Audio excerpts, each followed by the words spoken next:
En aquel tiempo, Herodes el tetrarca oyó la fama de Jesús y dijo a sus criados: este Juan el Bautista ha resucitado de los muertos y por eso actúan en estos poderes. Porque Herodes había prendido a Juan y lo había encadenado y lo había metido en la cárcel por causa de Herodías, mujer de Felipe, su hermano. Porque Juan decía: no te es lícito tenerla. Y Herodes quería matarle, pero temía al pueblo, porque tenía a Juan por profeta. El pueblo tenía a Juan por profeta. Pero cuando se celebraba el cumpleaños de Herodes, la hija de Herodías danzó en medio y agradó a Herodes, por lo cual éste le prometió con juramento darle todo lo que pidiese. Ella, instruida primero por su madre, dijo: dame aquí en un plato la cabeza de Juan el Bautista.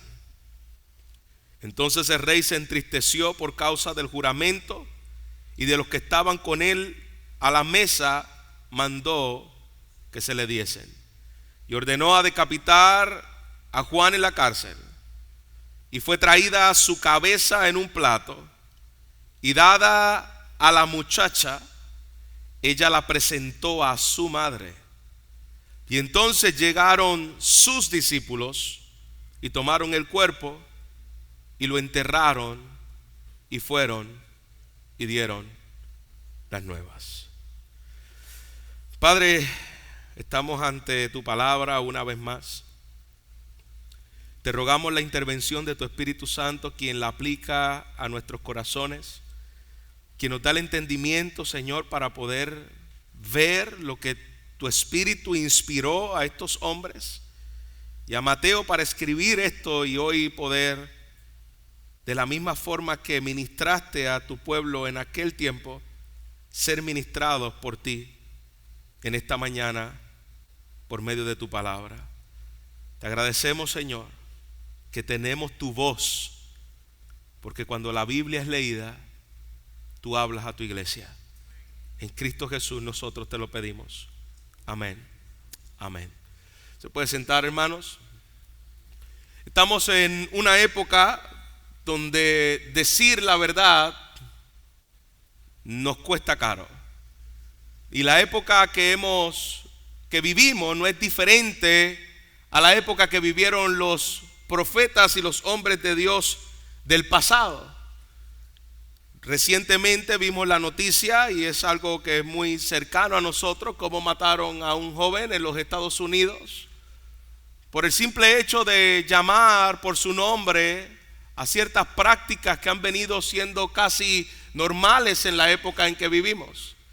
Llamaba a la homosexualidad lo que es. No puede ser impuesta a los hombres como un estilo de vida. Llamaba lo que la Biblia llama pecado y lo defendía con verdades bíblicas. Se paraba en medio de la cuna y el nido de los demonios, las universidades, que se han vuelto un centro de adoctrinamiento a los jóvenes, lavando su cerebro con filosofías diabólicas inspiradas en el mismo infierno. Ese hombre le costó la vida, una bala, simplemente por un homosexual que vivía con un transexual, porque no le gustaba lo que él estaba diciendo. En ese mundo en el cual todavía nosotros estamos, en ese mundo en el cual decir que el diseño de Dios para el hombre es un matrimonio, decir que la verdad establecida es lo que es la verdad, es considerado en el tiempo presente como intolerancia. Nos llaman intolerantes, retrógradas, anticuados. Y Jesús nunca prometió que seguirle a Él iba a ser fácil. Jesús prometió su presencia en medio de un mundo corrompido por el pecado y una cruz. Si alguno quiere venir en pos de mí, niéguese a sí mismo, tome su cruz y sígame. En muchas partes del mundo, el ser cristiano es literalmente una sentencia de muerte. Incluso los crímenes más atroces que estamos recibiendo en el tiempo presente es en contra de los cristianos. En el África, en Nigeria, en pueblos perseguidos, no se compara. Hoy hablamos con lo que ocurre en Palestina, lo que ocurre en Israel, pero nos quedamos callados la boca con lo que ocurre con los cristianos que están siendo matados y asesinados por causa de la justicia y del nombre de Cristo. Si vamos a hablar de injusticia, ¿por qué no hablamos de los creyentes que están muriendo hoy por manos de asesinos musulmanes que odian el evangelio? Eso no lo hablamos. Y la iglesia queda callada cuando en otras partes del mundo avergüenzan a los creyentes, los matan por el simple hecho de decir: pertenezco a Cristo. El mundo nunca les va a aplaudir, y Jesús se los advirtió, iglesia. Jesús dijo: el mundo os aborrecerá. Bienaventurados los que padecen persecución por causa de la justicia. ¿Y qué es la justicia? La verdad de la palabra. La justicia está en la verdad de la palabra. Tú hablas la palabra, enseñas la palabra, vives la palabra y tú tendrás persecución. Esto no ha sido diferente en la historia. Esto sigue siendo una realidad en el día de hoy. Y esta historia que está aquí no está fuera del contexto de lo que veníamos hablando de las parábolas pasadas. ¿De qué hablaban las parábolas que vimos anteriormente? De cómo era el reino, ¿se acuerda? Vimos la parábola del tesoro, la última parábola que estuvimos estudiando, que era más valioso y lo dejó todo por eso, la perla de gran precio. Vimos también la semilla que fue creciendo, la semilla de mostaza. Vimos también cómo Dios prometió que ese reino iba a crecer invisiblemente como una levadura que va creciendo dentro de una masa. Todo eso no está desconectado de esta historia. Esto tiene un contexto, y el entender lo que significaba esas parábolas, y en particular las últimas 5 que estudiamos: el tesoro, la perla, el tesoro que sacaba cosas de lo viejo, cosas de aquel tesoro baúl, cosas nuevas y cosas viejas, nos hace ver que Cristo es más valioso que todo y vale la pena perderlo todo por el incalculable valor de Cristo. ¿Y sabes qué? Contexto: Juan perdió su cabeza. Va más allá de palabras bonitas.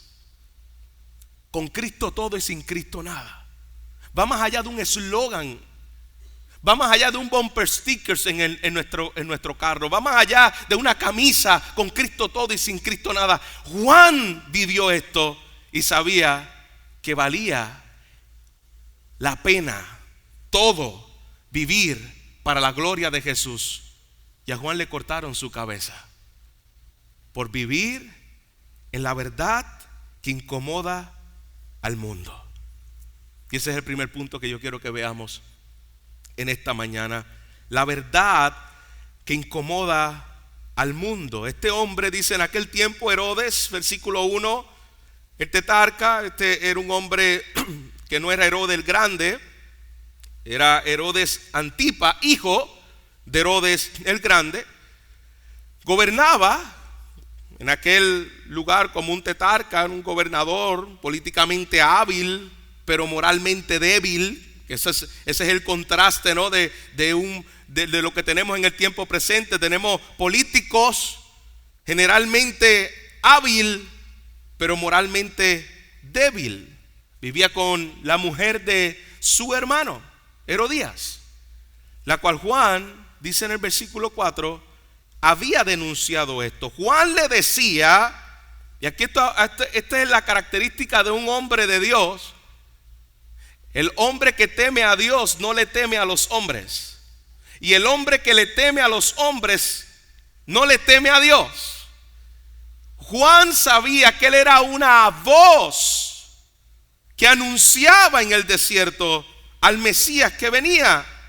Y le dijo: no te es lícito, versículo 4, tener por mujer a la esposa de tu hermano. No te es lícito tenerla. Mira quién era este hombre y por qué hablaba con esta autoridad. Juan fue enviado por Dios. ¿Recuerda? Lo vimos en el inicio de este libro de Mateo. Juan fue llamado, lleno del Espíritu Santo desde el vientre de su madre, preparado para ese mover y esa obra profética que venía a prepararle camino a Jesús, el Mesías que venía. Era un mensaje muy claro. Era un hombre un poco distinto a lo que la sociedad tenía como religioso. Tenía unas vestiduras un poco raras, con pieles, comía, podemos decir en el tiempo presente, grillos aquí en Puerto Rico con miel. Era un hombre muy directo, no encajaba dentro de la diplomacia religiosa en la cual muchas veces se vive dentro de los círculos.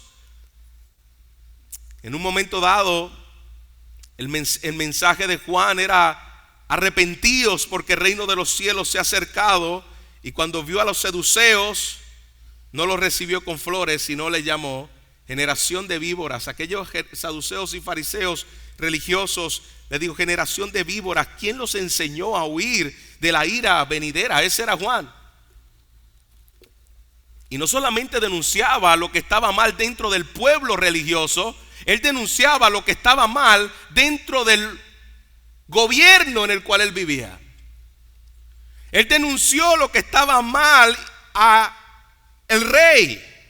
No te es lícito. Y se lo dijo en la cara sin ningún problema: no te es lícito tener a la mujer de su hermano. ¿Y por qué se lo dijo? Porque él era el profeta de Dios. Él, como profeta de Dios, estaba denunciando lo que estaba mal allí. Hoy necesitamos voces así. Necesitamos voces como Juan, que no importa el gobierno que esté de turno, tú puedas llamarla lo que es pecado, pecado. No importa si es rojo, no importa si es azul, lo que es pecado es pecado. Y se tiene que denunciar. Somos más creyentes que políticos. Somos fieles a la verdad de la palabra, no a un grupo, a un sector. Eso sigue siendo verdad en el día de hoy. Muchos callan porque pueden recibir fondos del gobierno y no pueden hablar abiertamente de temas que la Biblia dice. Muchos callan porque le tienen miedo a que puedan ser vistos como gente intolerante en el tiempo presente. Yo prefiero callarme la boca y no hablarlo.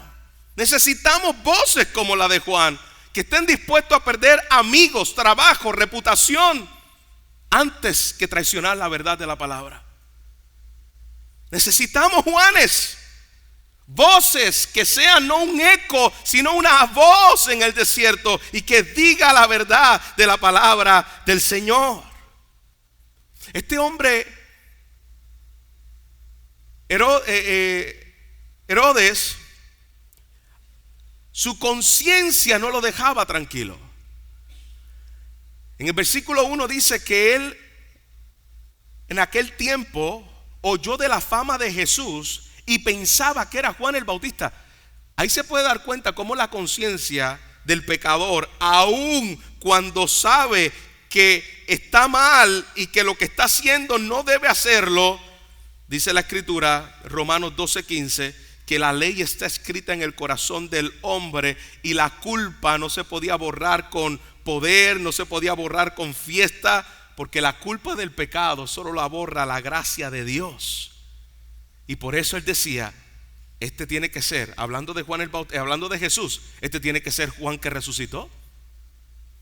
Su conciencia lo atormentaba. Mientras tú calles tu pecado, no importa dónde te metas, tu conciencia te va a atormentar. Te puedes meter en la iglesia, que hasta que no confieses tu pecado y te apartes de él y veas a Cristo como tu sustituto, te mortificará el pecado. Nada puede limpiar una conciencia que la obra de Cristo Jesús.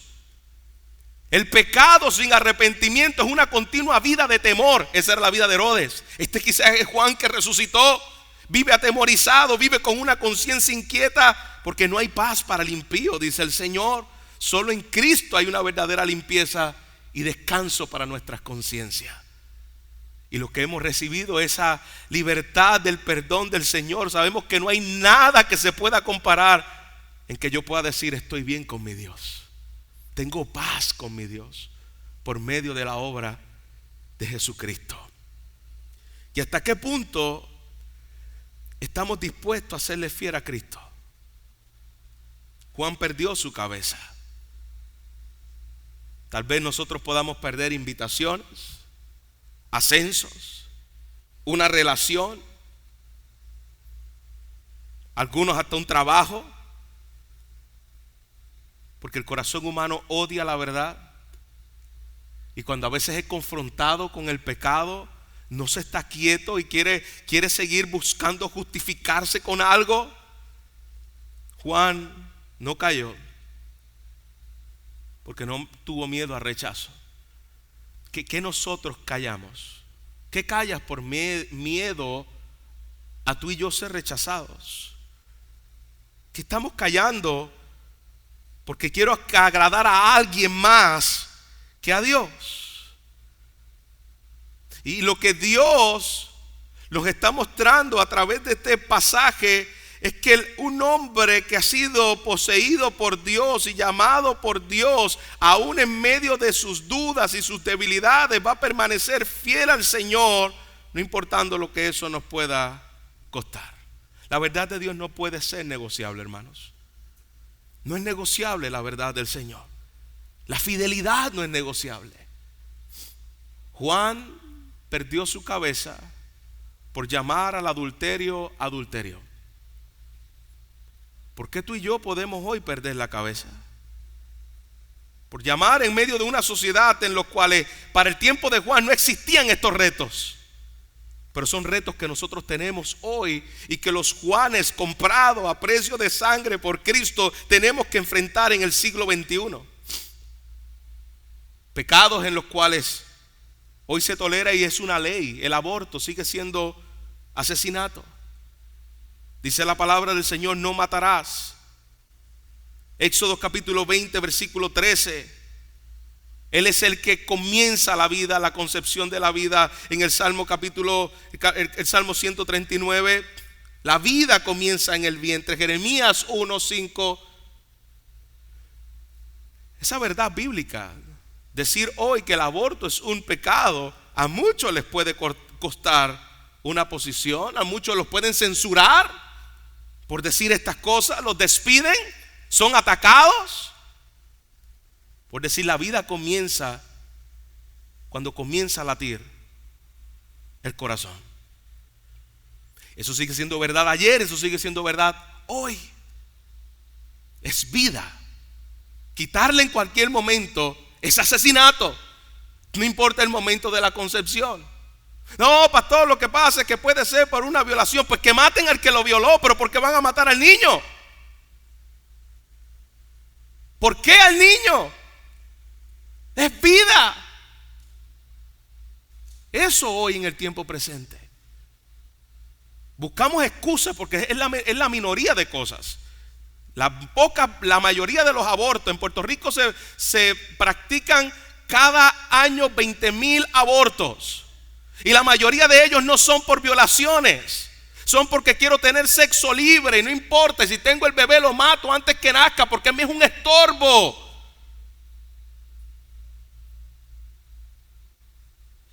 La homosexualidad abierta, eso no estaba en el tiempo de Juan el Bautista. De paso, la homosexualidad en la teocracia era considerado como un pecado mortal. El homosexual lo mataban en la teocracia. Yo no estoy diciendo que eso tiene que hacerse en el tiempo presente. Debemos mirarlos con misericordia porque necesitan la misma gracia que yo necesitaba. Estaban muertos en el mismo delitos y pecados que yo. Estaban bajo la condenación de la justa ley de Dios igual que yo. Estaban en la misma condición de pecador igual que yo. Pero hay una gran diferencia. La diferencia es que yo nunca he visto un grupo de adúlteros unidos jamás serán vencidos, parado al frente del Capitolio diciendo: necesitamos que nos den el adulterio como ley, queremos que legalicen el adulterio, yo quiero tener 2 y 3. Eso tú no lo ves. Tú no ves a un grupo de mentirosos unidos jamás serán vencidos protestando para que el gobierno le dé la ley de ellos vivir en la mentira. Sí, la homosexualidad es un pecado como cualquier otro pecado y necesita el mismo perdón que cualquiera de los pecadores, pero no me lo impongas como ley porque es algo en el cual el Señor lo abomina. Decir eso en el tiempo presente te va a costar la cabeza. Te van a censurar. A mí no me van a invitar al Capitolio a dar un mensaje, ni en la alcaldía, porque esto sigue siendo llamado pecado en el tiempo presente. Hay gracia y misericordia, sí. Ven, arrepiéntete y ve a Cristo. Allí Él pagó también por el pecado de la homosexualidad. Allí está tu esperanza, allí está tu identidad. Pero no me lo impongas a mí, ni me lo impongas a mis hijos como algo que yo tengo que ver como aceptable. Y por cosas como esta, hermano, cristianos han sido multados y censurados. Censurados en las redes sociales, han perdido empleos porque han tenido la convicción de que van a mantenerse firmes en esta verdad. Llamar que en el tiempo presente el divorcio sigue siendo pecado, eso te va a costar la cabeza.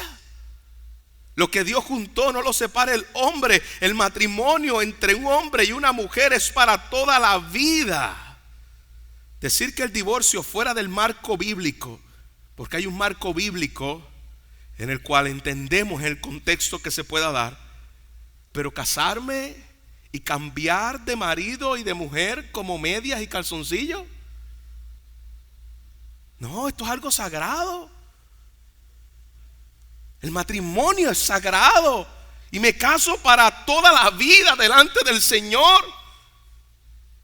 Por decir eso te llaman fascista, retrógrada, intolerante. Está bien, a Juan le cortaron la cabeza. Identidad y naturaleza humana. Dios creó al hombre. Él me hizo. Yo no soy producto de una evolución. Yo soy producto de un creador que hizo todas las cosas. Decir que el ser humano no es básicamente bueno y que necesita salvación. Muchos llaman esto un mensaje duro porque ofenden su humanismo, donde hemos levantado al hombre y lo hemos hecho el centro de todas las cosas y pensamos que todo gira en el bienestar del hombre. La exclusividad de un solo Salvador.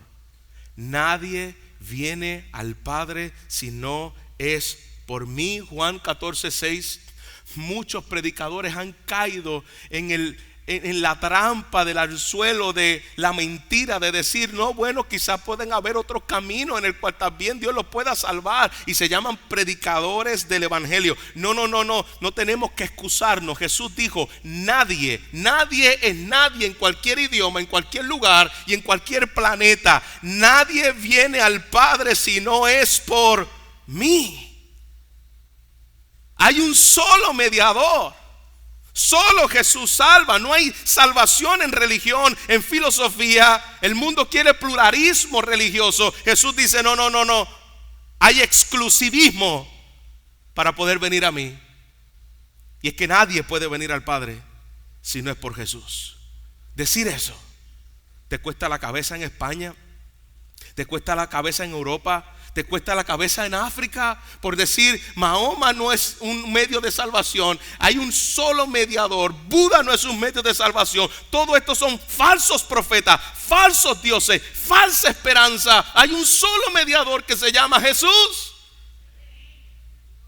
Y yo puedo decir eso a viva voz aquí y estar bien, pero yo digo eso a viva voz y estoy dispuesto a decirlo a viva voz en medio de un país intolerante a todo lo que se llama Cristo y la palabra de Dios. La moralidad sexual, dice 1 Tesalonicenses 4:3, que la voluntad de Dios es vuestra santificación. Decirle a un joven hoy toda actividad sexual fuera del matrimonio es pecado. ¿Y hasta dónde es pecado? Hasta tú puedes hacer con tu esposa cuando ella te pertenezca a ti. Y uno de los ejemplos que yo le he dado muchas veces, si yo toco a una mujer o beso a una mujer que no sea mi esposa, ¿usted lo ve mal? Sí. ¿Por qué? Porque no es tu esposa. Bueno, pues joven, esa no es tu esposa hasta que te cases. Y no puedes tocar ni hacer lo que yo no puedo hacer con una mujer que no me pertenece, porque a ti tampoco te pertenece hasta que tú te cases. Cuando tú te casas es tuya. Mientras tanto, todo lo que quieras hacer como si fuera un matrimonio, eso es considerado pecado delante del Señor. Pero ¿qué es lo que nos dice la cultura? No, gratifícate en el placer, ve la pornografía. No, puedes hacer todo eso, el sexo sin compromiso. La santidad sexual se ve como una represión. Me quieren reprimir. No quieren que yo sea libre.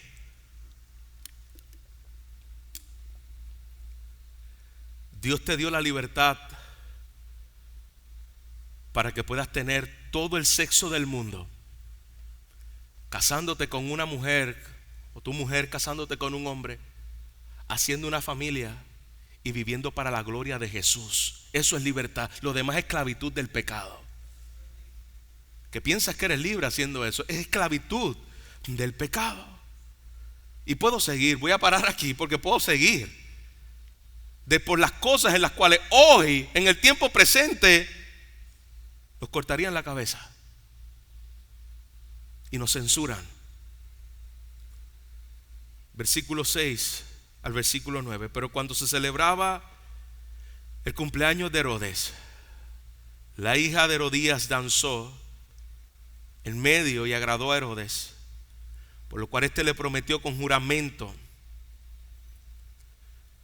que le daría todo lo que le pidiese.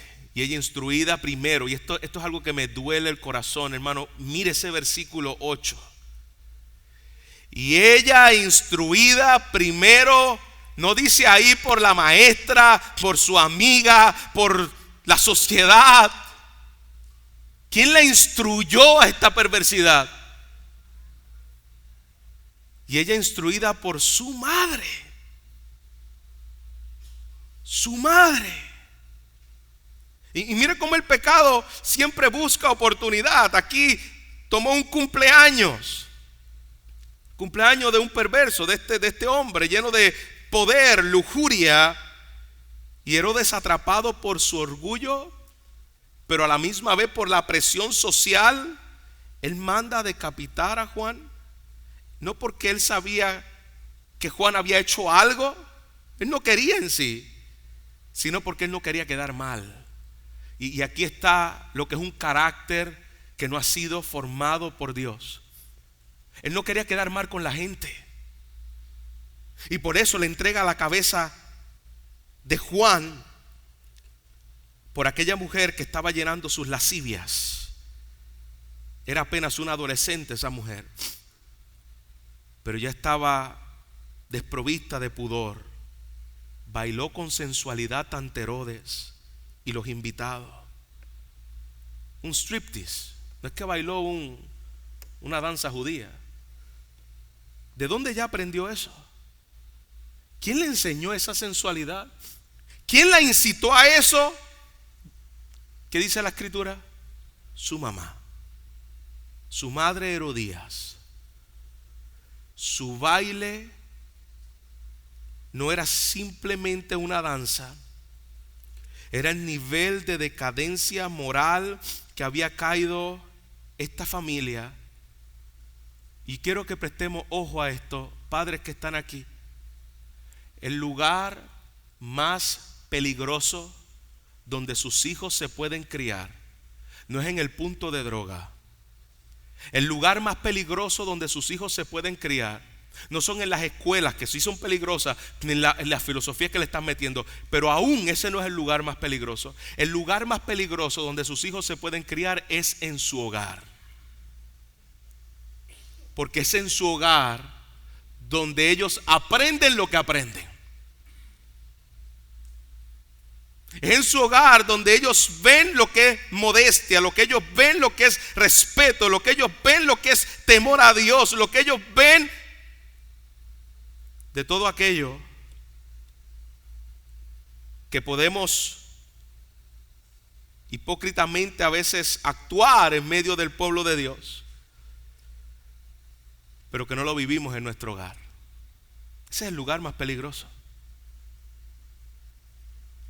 Pablo exhorta a las mujeres a vestirse con pudor, con modestia, como corresponde a los que profesan piedad. Dice 1 Timoteo capítulo 2 versículo 9.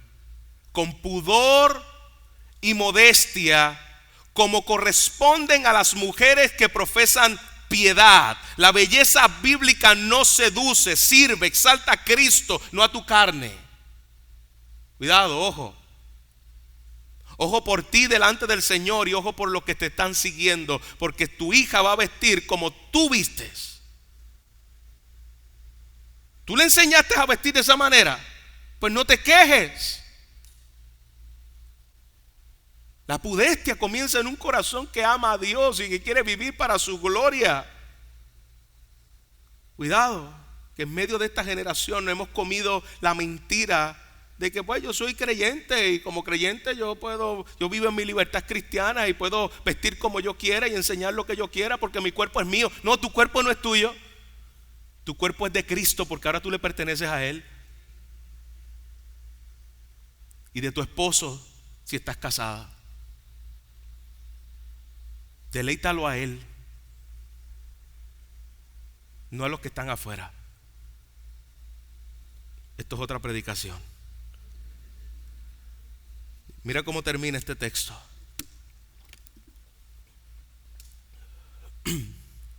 Versículo 12. Y entonces llegaron a sus discípulos y tomaron el cuerpo y lo enterraron y fueron y dieron las nuevas a Jesús. Qué poderoso que al terminar este versículo, sus discípulos, dice aquí, que ellos fueron a buscar el cuerpo de Juan. Y esto me hace reflexionar, porque dice que tomaron el cuerpo. Eso habla de la valentía de ellos, porque cualquiera hubiese dicho, bueno, como hicieron con Jesús, ¿no? Con Jesús no fueron a buscar el cuerpo, porque ellos vieron lo que le había pasado. Aquí todavía se atrevieron a ir a buscar el cuerpo y lo enterraron. Y el texto, al terminar aquí, uno diría, ¿y dónde está la intervención de Dios en Juan el Bautista? ¿Dónde está la liberación de Dios en la muerte de Juan? Dios parece callado. Pero escúcheme, amado, ese silencio de Dios, escúcheme, es parte del plan redentor de Dios. Esto no es que algo se le escapó a Dios. Eso es parte del plan redentor de Dios. La fidelidad de Juan anticipaba la cruz de Cristo, quien también iba a morir rechazado por decir la verdad. Y aunque Juan muerto, el reino de Dios no estaba en crisis. Jesús sigue mostrando el carácter de cómo es el reino. Y este es el punto principal de este texto. Jesús está mostrando a través de este versículo cómo es el carácter del reino. Y el carácter del reino es que Él va a avanzar el reino no a pesar del sufrimiento, sino a través del sufrimiento. Él lo estaba dejando claro cómo era el reino en las parábolas. Y aquí está cómo es una parábola viviente en la vida de Juan. Así avanza el reino. El reino va a avanzar por medio del sufrimiento hasta que Cristo regrese. No a pesar del sufrimiento. Es parte el sufrimiento de la manera en que Dios avanza su reino. ¿Qué nos dice eso a nosotros, iglesia? Que estamos aquí para ser fieles. Estamos aquí para ser fiel a la verdad del Señor. Y el discipulado, yo no quisiera llamarle radical, porque hoy lo que parecía algo normal ya es radical. Hoy yo caminar con mis hijos y mi esposa, y eso es radicalismo. Mira ese con su familia, mira todos los hijos que tiene. Y tiene 5 muchachos. Y tú los vas a mantener.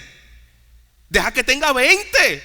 Los musulmanes tienen 20 y los enseñan a vivir para Alá desde chiquito. Si tú puedes tener 10, ten 10 y enséñalos a vivir para Cristo desde chiquito.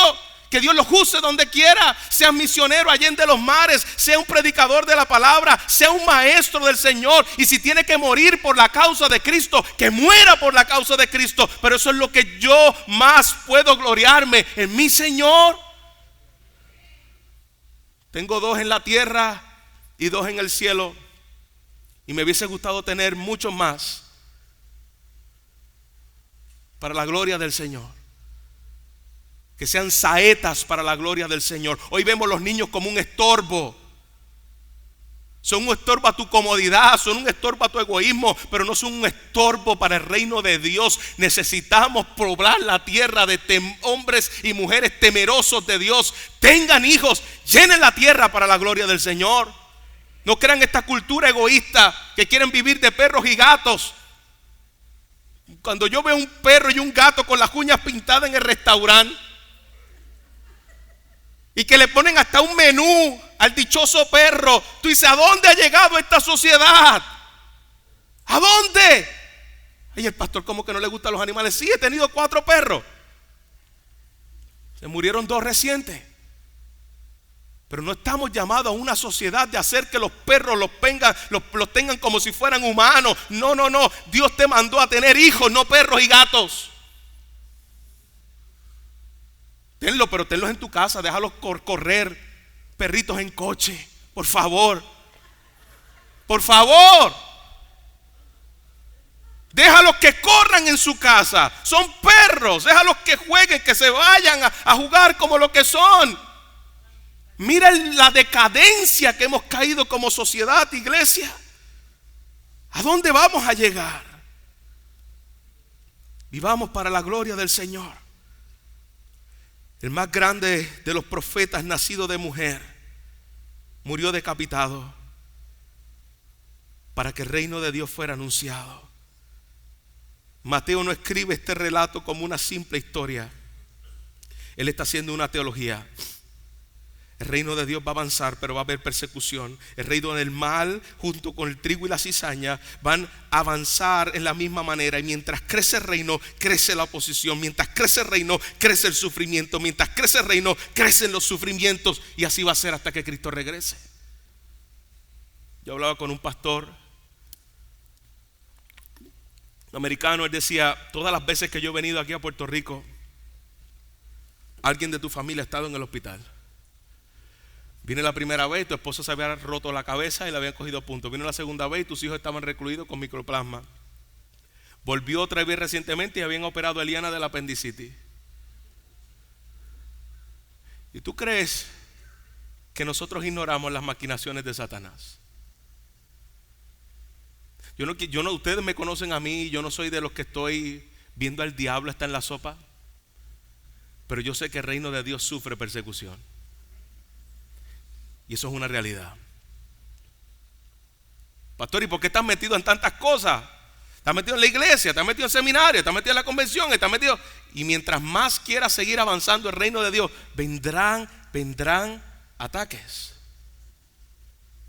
Pero el reino de los cielos sufre violencia y solo los valientes por el poder del Espíritu Santo la arrebatan. La predicación profética confronta no para agradar, sino para llamar al arrepentimiento, que cueste todo. Iglesia, no podemos servir al reino y proteger a mis ídolos sociales. Miremos la vida de Juan. Tarde o temprano vamos a elegir a quién queremos obedecer: Cristo o la aprobación del mundo. Jesús murió por anunciar la verdad, pero su muerte no fue en vano. Cualquiera podría decir: ¿por qué Jesús no se bajó de la cruz allí mismo y le demostró: yo tengo el poder y yo soy Dios? Porque es a través del sufrimiento donde aquella tumba fría Él iba a mostrar su mayor gloria por medio de la resurrección de los muertos, para que fuera la primicia de los que habrían de resucitar, siendo nosotros los que, confiando en Él, resucitaremos juntamente con Él, porque si Él resucitó, nosotros también resucitaremos. Lo que parecía una debilidad, lo que parecía solo sufrimiento, lo que parecía solamente una derrota, el único que puede decir estas palabras y ser bíblico son los creyentes. ¡Derrota! ¿Qué derrota? ¿Qué derrota?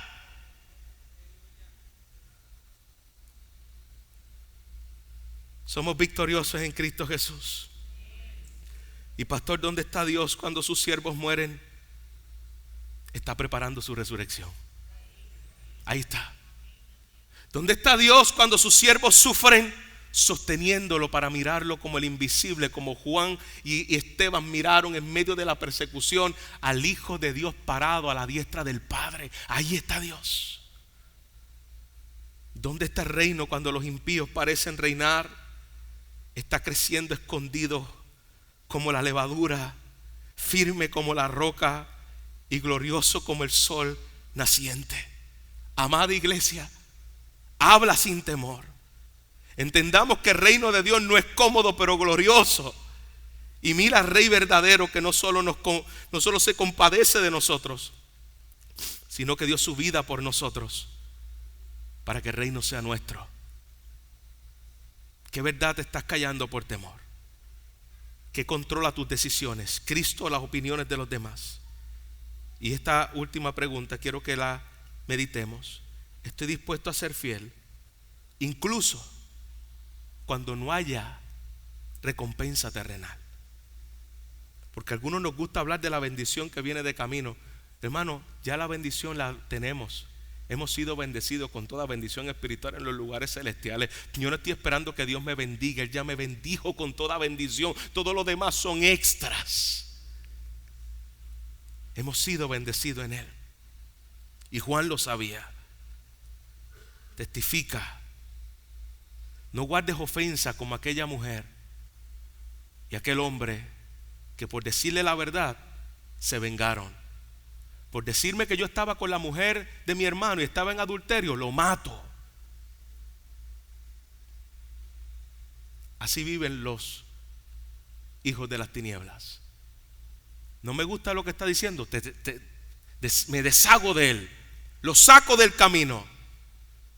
Pero no sabe que mientras sacas a uno, la sangre de ese se reproduce y siguen saliendo cientos y cientos y cientos de miles, y nunca han podido callar la voz de Dios en la tierra y nunca la van a callar. El reino de Dios avanzará y crecerá hasta que Cristo vuelva y veremos la victoria final. Que el mundo nos puede quitar todo, pero no te pueden quitar tu alma.